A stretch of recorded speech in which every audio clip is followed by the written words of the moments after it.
Now we have come to the last session of both the AI and Finance Summit and Istanbul FinTech Week. The panelists will give it a try for the future outlook of the AI services in financial technologies. We have two valuable speakers, Burçak Ünsal from Ünsal Law Firm and Deniz A. Johnson from Pera Partners. Let's give it a look. Hello, I would like to welcome all the participants to our panel on the future of AI in the fintech industry. My name is Burçak, and I am an attorney admitted to practice in New York and in Istanbul. I've had the chance to practice in jurisdictions such as New York, Washington, D.C., London, Tokyo, and Istanbul, with a focus on technology, media, and telecommunications. Today, I am together with Deniz Johnson, who really is a distinguished figure and a pioneer in AI and fintech. Deniz is currently a partner at Pera Partners, advising on use, scalability, and commercialization of AI in fintech and regtech industries. But Deniz has been at all sides of the table, including representation of tech developing companies, investors, startups, and also in education at the most esteemed institutions of the United States. Since I may fail to fully cover the key involvements of Deniz, I will ask her to complete whatever I left short. So Deniz, could you go ahead and tell us about who you are and what they should expect from our content today? Thank you, Burçak. I don't know if I can add anything more to that very kind introduction. Hi, everyone. I am Deniz Johnson. I'm joining you from Boston. As Burçak said, I work with C-suite and entrepreneurs on emerging technology adoption, and I focus on implementing AI in an inclusive, compliant way in order to unleash its full potential and for sustained business results. In addition to my academic life, I'm also the COO of Stratify, an explainable AI company.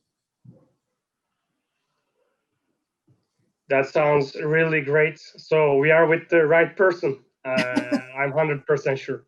So Deniz, today we will discuss about maybe some speculations, of course, based on our solid information about the future of AI and its use in fintech. But of course, in order to do that, I believe we have to understand and give an idea about the listeners about the current state of AI and its use in fintech. So what are your thoughts and experience on that? Thank you, Burçak. So the current state of AI is a very mixed bag. There is a significant gap between AI investments, adoptions, and regulations. On one hand, we have hype and significant investment that is exponentially growing. On the other hand, we see a very limited number of AI in production. To be much more specific, a recent KPMG study defined our current AI global market to be 12.4 billion. And this number is expected to be 232 billion globally by 2025. That's very large. However, only 21% of the AI investments are actually making it into production. And in financial services, this is even less and very limited to cases, scenarios that are non-material. And I can personally attest to that. In my last company, we successfully tested 7 different AI ML use cases, but implemented 3 out of 7 in areas with the least regulatory impact. So in addition, currently with the pandemic, there is an increased demand on AI-driven solutions to keep up with the speed of change. And due to the economic downturn that we're experiencing, there is a mounting pressure on bringing ROI, return on investment, to AI. At this point, I believe we need to touch upon the challenges of the situation, challenges to the adoption. And the first thing, as expected, is data. Do we have it? Is it usable? Do we have the permission? something I firsthand experience as the head of data digitization, going through GDPR while leading a major global transformation. So definitely data. Skill set, this comes up a lot, but skill set, I don't think this is going to be an issue in the future, but today, yes. And then the third thing is understanding the impact and appetite for the transformation that AI will bring. The fourth, last but not least, the common thread in all those points I have mentioned about challenges is the regulation and the regulators' ability to understand and monitor AI. And Burçak, since regulations play an incredibly important and significant barrier to AI adoption, with your background, what do you think? What are your thoughts on this? Yeah, thank you very much for the question, and I'm very grateful that you also touched upon the pandemic aspect of the use of the AI. Maybe you may want to evaluate the risks and opportunities it brings when you have the say again. But as you very well put, in the last 3 years, there has been a significant regulatory activity with respect to AI technology in the EU, US, Japan, and the UK, as we may probably refer to it separately after the Brexit. The relevance of this regulatory activity is not only concerned with the fintech, but also with public services, defense systems, unmanned automated lethal weapon systems, health industry, personal data, and unmanned vehicles like the automobiles, driverless automobiles. However, since our topic is fintech, I'd like to focus on the regulatory activities on this field. And big data have a very transformative potential within the banking and consumer finance industries. And financial services, such as banking activities, services, insurance services, investment intermediary services, investment consultancy, portfolio management, and exchange services with respect to securities and commodities are licensed services, and they are subject to very heavy regulations. And companies, those who offer complementary services as an undertaker or subcontractor, are also subject to specific regulations. And each of these regulations are very jealously guarded and stipulated by and made exclusive to the sovereign states as public interests, as manifested by the differences among different states of the US, like tax law, criminal law, and patent law, which are also similar, because they want to keep the power to regulate the financial services at their sovereign level. However, the money and the exchange of assets are as global as it can get, and the circumvention of such state legislation is possible, even to the detriment of the common good, as we can observe in terror financing and anti-money laundering issues. So, when we talk about fintech activities, we generally mean derivatives of peer-to-peer lending, crowdfunding, distributed ledger technology, which we can abbreviate as also blockchain, big data generators and analytics, smart contracts, and robo-advisors. So, as you said, vast amounts of data are being collected on individuals and machines under the rubric of Internet of Things. And often this personal data, seen as information relating to individual, relate to their private life, personal life, public life, financial information, health information, gender, or sexual orientation. So a very, very sensitive piece of data. And because of the way fintech uses this AI and the data, they try to evaluate the credibility of the individual, credibility of the corporation, and they come up with certain algorithms to be able to evaluate it. And of course, this many have called for an algorithmic accountability. So the laws governing decision making by complex algorithms have been subject to much scrutiny, and it has been subject to accusations of being opaque, complex, subject to error, bias, discrimination, so on and so forth. So, for example, the European Union Second Payment Services Directive, the Open Banking Initiative in the UK, and the US federal system with the Equal Credit Opportunity Act, the federal lending requirements, fair lending requirements, fair credit reporting. So there are many pieces of supranational, state level and federal level efforts to govern the situation. But as you can also testify, there is no uniform global supranational or international body to govern these issues. So I believe this will be something that the international community will have to tackle in a very near future. Definitely. And expanding slightly more on that topic, I think we are just seeing the tip of the regulations right now. And because there's so much unknown, it is incredibly difficult for the companies to implement because of the data and model. That's right. Regulations that affect both the data and the models, because they don't know what the risk is going to be down the line. And Deniz, I think we have given a fair understanding of the current situation, both in terms of implementation and regulatory framework. How about the future? I mean, what are you expecting realistically? What are your predictions on future of AI in fintech and financial services?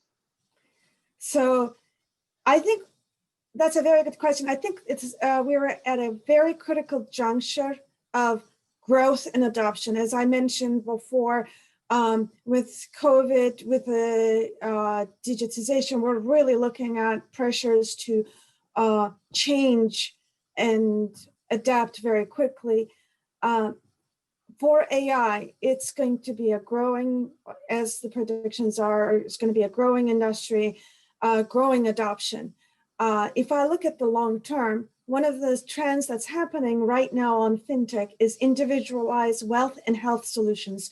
You're seeing both individualized financial services, financial wealth services, and then merging of the health, individualized health as well. And AI is going to play a critical role in taking that next step, and will be an enabler for individualized wealth and health solutions. It's pretty much going to be the core enabler. And then the next prediction I have for long term is, as we're moving more to a digital world, as we discussed earlier, and a cashless society, we will see a convergence. I call this AI plus. This is AI plus blockchain, AI plus other technologies, really honing in and capturing the potential of AI. In the short term, which we just discussed, we need and will have AI tools for regulators to actually be able to put some guardrails from a regulator's perspective, giving confidence to the companies so that they can actually start adopting AI in much more critical functions. So Burçak, what do you think? Yeah, definitely. So I believe the regulatory framework in the near future, both at the state level and in the international community, will be, I believe, somewhere between the principles set out by OECD, the GDPR, and as you referred to, and European Commission's AI high-level expert group principles, core elements of which can be summarized as human agency and oversight. So not leaving everything to 100% and machine learning, but maintaining a human agency and oversight. The robustness and safety as a measure against the cyber crimes, which, as you know, increased 300% with the pandemic. The privacy and data governance principles, diversity and non-discrimination and fairness principles, transparency, which can also mean the people's having an absolute and total control over their own data, and accountability.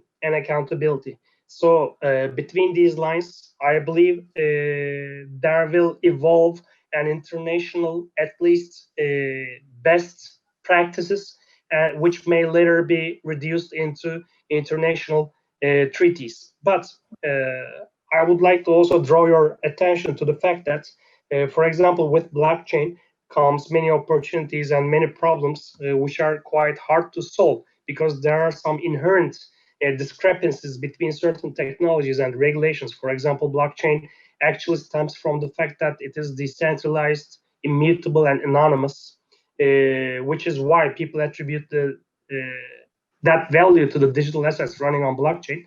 However, it is also inherently in conflict with regulations with respect to identification, KYC, right to be forgotten, right to opt out, traceability, so on and so forth.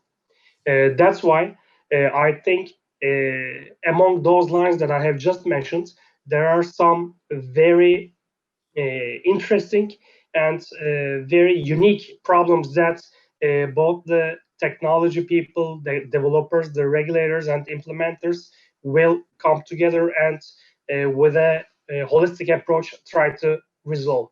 Deniz, I know that you have been working on particularly the fair lending requirements and fair credit reporting requirements, unfair, deceptive, and abusive acts and practices, and you have been combating these kind of drawbacks in your practices.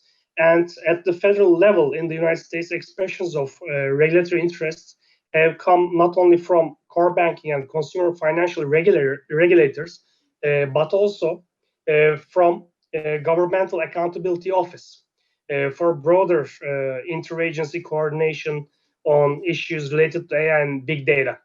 And the Consumer Financial Protection Bureau has sought industry for information on the use of alternative data, the modeling techniques in the credit processing. And I know that you have been working on these very intensely. And I am wondering what solutions you and the technologies you've been working with are ready to offer. I think this is a very great topic as we're talking about future, as we're talking about tools for regulators that they can monitor AI.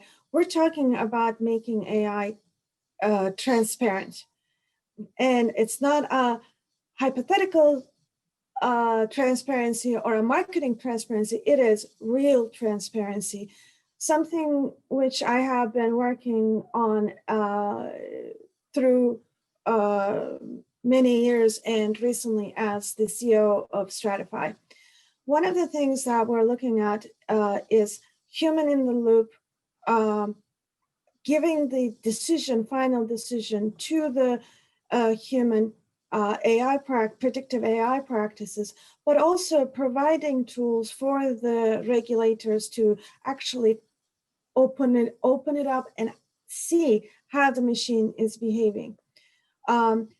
The importance of this, and this really resonates with the regulators, and I'll come back to that.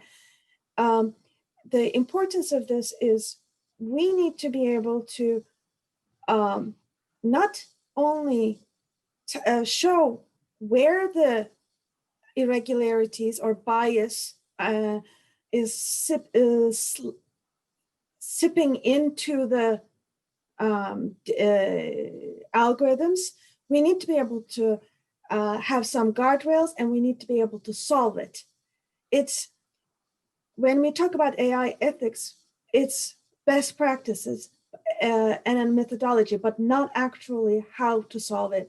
So what we're doing is we show where the problem is in the algorithm. We show, is it the data or the way your algorithm is behaving, and then we give you the options to solve it. And that is what I mean by real transparency. I was in earlier this year when we could travel. I was in DC and meeting with the regulators, some of whom you have mentioned, CFPB and OCC, and we were showing what the possibilities are, and there's definitely an incredible appetite for collaboration with fintechs from the regulators to understand AI's impact, because right now the current rules, regulations, current way of regulating financial services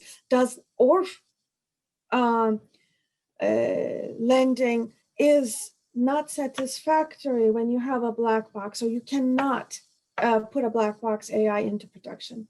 And I'll actually go one more step before Burçak, turning it over to you for your comments, especially with COVID, with so much data is pretty much tainted.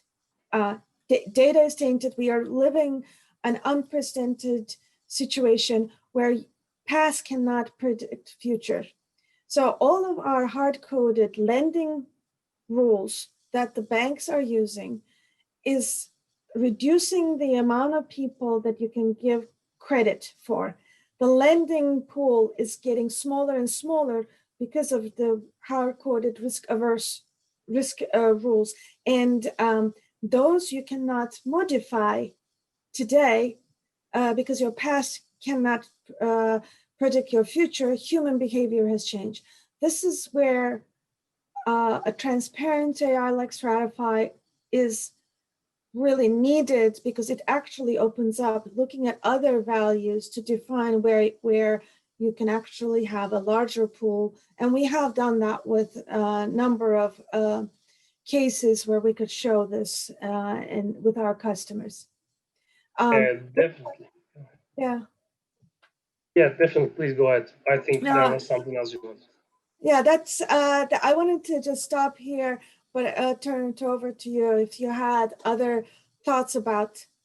Yeah, of course. I mean, I wanted to also mention about the various types of costs associated with the customary banking practices and financial service practices.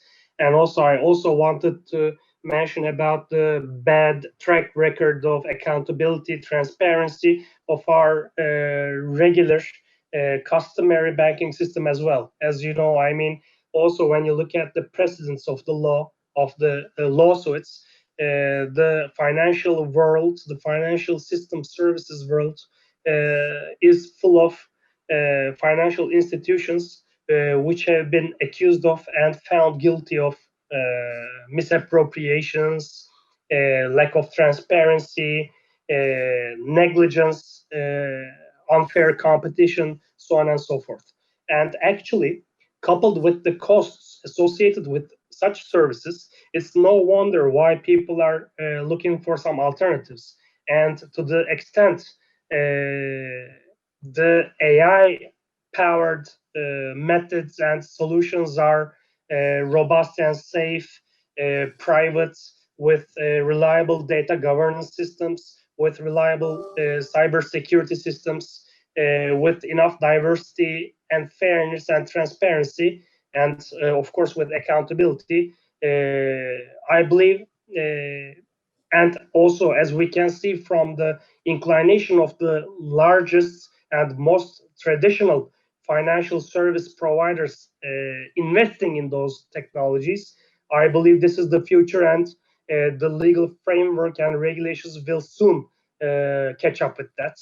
And with that prediction and expectation in mind, so within the half an hour that was given to us, I would like to ask you what you can add on top of what we have discussed so far. And if it's okay for you, I would like to also finalize our panel with your remarks on those.